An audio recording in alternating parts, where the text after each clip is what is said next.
नमस्कार दोस्तों, एक बार की बात है। एक गुरु का शिष्य ज़्यादा बोलने की आदत से परेशान था। वो जब भी किसी से मिलता तो मिलने के बाद अपने मित्रों के सामने उस इंसान के बारे में अपने विचार देना शुरू कर देता, चाहे इस बारे में उससे कोई पूछे या ना पूछे। वो अपने आसपास की लगभग हर चीज़ के बारे में अपनी राय बता देता। आश्रम में रहने वाले लगभग हर छात्र और शिक्षक के बारे में उसकी अपनी सकारात्मक या नकारात्मक राय थी, जिसे वो बिना सोचे समझे लोगों के सामने रख देता। जब भी आश्रम में रहने वाला कोई दूसरा छात्र अपनी कोई समस्या लेकर उसके पास आता तो भी उसकी पुरानी बात सुने बिना ही, यानी उसकी पूरी बात सुने बिना ही उसे सलाह देना शुरू कर देता। वो अक्सर अपने मित्रों से कहता रहता कि तुम्हें ये काम ऐसे करना चाहिए था, वो काम ऐसे करने चाहिए था। उसे अपनी आसपास की चीज़ों के बारे में जो भी आधा अधूरा ज्ञान था, वो मित्रों के बीच गपशप के समय बोल बोल कर अपने ज्ञान का दिखावा करता। उसकी इन हरकतों की वजह से आश्रम का कोई भी शिष्य या शिक्षक उसे गंभीरता से नहीं लेता था। अक्सर उसके साथ पढ़ने वाले छात्र उससे दूर रहने की कोशिश करते, क्योंकि वो हर बात पे उन्हें सलाह देने लग जाता था। कोई भी उसे अपना मित्र नहीं बनाना चाहता था, सब उससे दूर रहना ही पसंद करते थे। और अक्सर आश्रम में रहने वाले दूसरे शिष्य उसकी पीठ पीछे उसकी इन आदतों की वजह से उसका मजाक बनाते थे। उस लड़के को भी पता था कि उसकी ज़्यादा बोलने की आदत की वजह से उसे कोई भी पसंद नहीं करता। वो भी अपनी इस आदत को बदलना चाहता था, लेकिन वो चाहकर भी हर बार अपनी राय देने की आदत को छोड़ नहीं पा रहा था। दोस्तों, एक दिन वो अपने गुरु के पास गया और अपनी सारी समस्या गुरु को बताई। गुरु ने कहा, बेटा, ज़्यादा वही इंसान बोलता है जिसे लगता है कि उसे सब कुछ आता है। ऐसा इंसान जो ये मानता है कि वह थोड़ा बहुत ही जानता है और अभी ऐसा बहुत कुछ है जो उसे सीखना है, वो कभी भी ज़रूरत से ज़्यादा नहीं बोलता और ना ही बिना मांगे किसी को राय देता है। इसीलिए सबसे पहले खुद के अंदर से ये अभिमान हटाओ कि तुम्हें सब कुछ पता है। शिष्य ने गुरु के सामने अपना सर झुका दिया। गुरु ने कहा, बेटे, मैं तुम्हारे ज़्यादा बोलने की आदत को ख़त्म तो नहीं कर सकता। ये आदत तो तुम्हें खुद ही अपने अंदर धीरे धीरे कम करनी होगी, लेकिन मैं तुम्हें ये ज़रूर बता सकता हूँ कि किन लोगों पर तुम्हें शांत रहना चाहिए, ताकि तुम खुद को दुखी होने और किसी बड़ी मुसीबत में पड़ने से बचा सको। शिष्य ने गुरु की बातों को स्वीकार किया। गुरु ने कहा, बेटे, इन 5 मौक़ों पर हर इंसान को अपना मुंह बंद रखना चाहिए।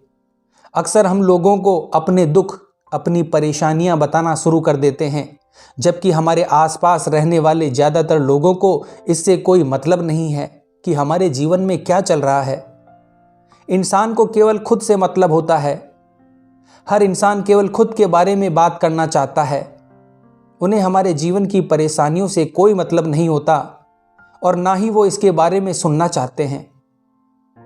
हो सकता है 1 या 2 बार वो तुम्हारी दुख भरी कहानी सुन भी ले, लेकिन उसके बाद वो तुमसे दूर भागना शुरू कर देंगे, क्योंकि कोई भी किसी दुखी इंसान के साथ रहना पसंद नहीं करता।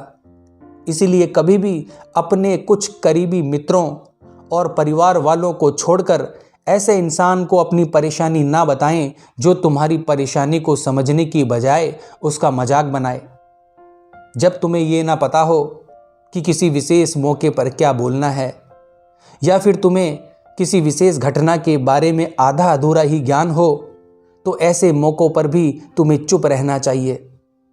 ऐसा इंसान जो आधा अधूरा ज्ञान होने के बाद भी उस विषय में बात करता है, वो अक्सर ही मजाक का पात्र बनता है और कोई भी ऐसे इंसान को गंभीरता से नहीं लेता। अपनी बात को प्रभावशाली तरीके से वही इंसान रख सकता है जिसे उस घटना या विषय के बारे में गहराई से जानकारी हो। इसीलिए कभी भी आधी अधूरी और इधर उधर से मिलने वाली जानकारियों को बोलने से या अपनी बात मनवाने की कोशिश ना करें। हालांकि दोस्तों, प्रभावशाली बात करना और एक ऐसा इंसान बनना जिससे हर कोई बात करना चाहे, जिसे हर कोई सुनना चाहे, यह भी एक कला है। इसे हर इंसान सीखना चाहता है। गुरु ने कहा, इसके अलावा जब कोई इंसान तुम्हारे सामने किसी तीसरे इंसान की बुराई कर रहा हो, तब भी ऐसी स्थिति में तुम्हें चुप रहना चाहिए। यानी कभी भी किसी भी नकारात्मक बात का हिस्सा नहीं बनना चाहिए, क्योंकि आज जो इंसान तुम्हारे सामने किसी तीसरे इंसान की बुराई कर रहा है, वही कल किसी और के सामने तुम्हारी भी बुराई करेगा। और इस बात की ज़्यादा संभावना है कि आज तुमने उसकी हाँ में हाँ मिलाने के लिए तीसरे इंसान की जो बुराई की है, कल रिश्ते ठीक होने पर वो उस तीसरे इंसान से भी कहे कि तुमने उसके बारे में क्या क्या कहा था। इसलिए कभी भी कोई किसी तीसरे इंसान की बुराई करे या उसके गलत समय का मजाक उड़ाता है, तो तुम्हें बस उसकी बातें सुन लेनी है, अपनी कोई भी राय वहाँ पर नहीं रखनी है। अगर तुम ऐसा करते हो तो भविष्य में तुम्हारे लिए समस्या खड़ी हो सकती है। संत ने कहा, जब कोई तुम्हारे ऊपर गुस्से से चिल्लाए, तुम्हारा अपमान करने की कोशिश करे, उस स्थिति में तुम चुप रहकर सामने वाले के गुस्से को कम कर सकते हो। साथ ही तुम इस स्थिति को खराब होने से भी बचा सकते हो। जब तुम सामने वाले को क्रोध का जवाब ना देकर उस समय चुप रह जाते हो, तभी यही बात उस क्रोध करने वाले इंसान के दिल में लगती है। गुस्सा कम होने पर उसे अपनी गलती पर पछतावा होता है और ज़्यादा संभावना है कि वो अपनी गलती के लिए तुमसे क्षमा मांगे। और क्षमा नहीं भी मांगता है तो वो अंदर ही अंदर खुद को दोषी समझने लगता है, और फिर अगली बार तुम पर गुस्सा करने से पहले वो कई बार सोचेगा। लेकिन दोस्तों, तुम्हें हर स्थिति में चुप नहीं रहना है। अगर कोई कुछ गलत कर रहा है तो तुम्हें जवाब भी देना है, क्योंकि कुछ लोग ऐसे भी होते हैं जो हमारे चुप रहने को हमारी कमजोरी समझ लेते हैं। गुस्से पर चुप रहने का ये तरीका केवल परिवार, सगे संबंधियों और कुछ मित्रों के लिए ही सही है, ना कि हर इंसान के लिए। अगर तुम हर जगह चुप रहने लग गए तो इसका गलत फायदा भी उठाया जा सकता है। महात्मा ने कहा, जब कोई इंसान तुमसे उसकी कोई दुख भरी घटना या अपने जीवन की किसी परेशानी के बारे में बात कर रहा हो, तो ऐसे में तुम्हें चुप रहकर उसकी बातों को सुनना चाहिए। ज़्यादातर लोग ऐसे होते हैं कि किसी की पूरी समस्या सुनते ही नहीं हैं और समाधान देना शुरू कर देते हैं। दोस्तों, जब कोई इंसान हमसे कोई परेशानी बता रहा होता है तो वो हमसे किसी सुझाव की उम्मीद नहीं करता। वो बस ये चाहता है कि हम उसकी पूरी बात ध्यान से सुन लें, क्योंकि जब हम किसी की परेशानियों को ध्यान से पूरा सुन लेते हैं तो उस इंसान को एक आत्मिक शांति मिलती है। उसे ऐसा लगता है कि चलो, किसी ने तो मेरी बात को समझा। अधिकतर मौके पर जब लोग हमसे अपनी परेशानियां बताते हैं तो वो बस हमें अपनी बात बताना चाहते हैं। वो ये नहीं चाहते कि हम कोई सलाह उन्हें दें, क्योंकि जो सलाह हम उन्हें देने वाले हैं वो उन्हें पहले से ही पता है। परेशानी के समय में किसी इंसान को सलाह देने का सबसे अच्छा तरीका है कि हम बस उस इंसान की पूरी बात को सुन लें। इससे अगले व्यक्ति को हम ज़्यादा गंभीर, समझदार और शांति वाले प्रतीत होते हैं।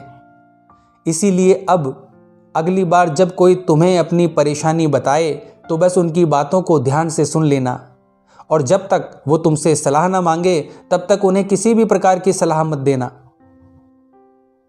महात्मा ने कहा, मेरी एक बात हमेशा याद रखना, जब तुम कम बोलते हो तो लोग तुम्हारी तरफ ज़्यादा आकर्षित होते हैं कि तुम कौन हो और तुम क्या सोचते हो। अब लड़का पूरी तरह से गुरु की बातों को समझ चुका था कि उसे किन किन परिस्थितियों में शांत रहना चाहिए।